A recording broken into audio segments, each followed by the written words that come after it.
Maintenant, je peux demander à Thierry s'il fait des fûts de bière de Noël.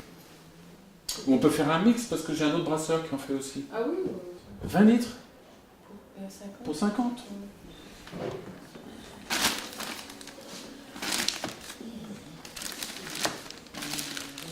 Merci.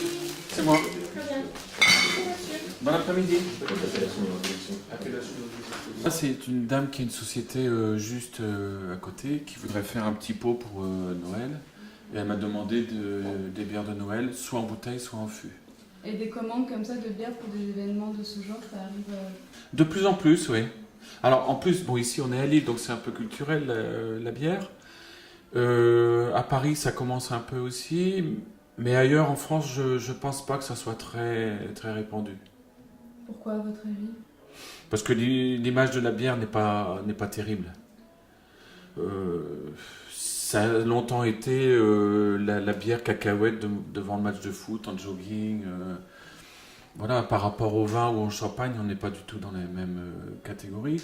C'est pour ça qu'ici j'ai fait, parce que pour moi c'est un produit aussi noble que le vin ou le champagne, et c'est pour ça qu'ici j'ai fait un magasin où les étagères, enfin tout est assez, c'est pas, comment dire, c'est pas du grand standing comme chez Hermès par exemple, mais j'ai voulu faire une belle cave à bière.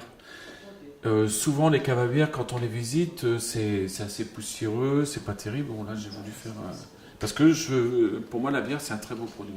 Elle est de mieux en mieux perçue par le grand public grâce aux chefs étoilés qui la référencent à leur carte dans les restaurants, des reportages à la télé. La bière ça devient un produit raffiné.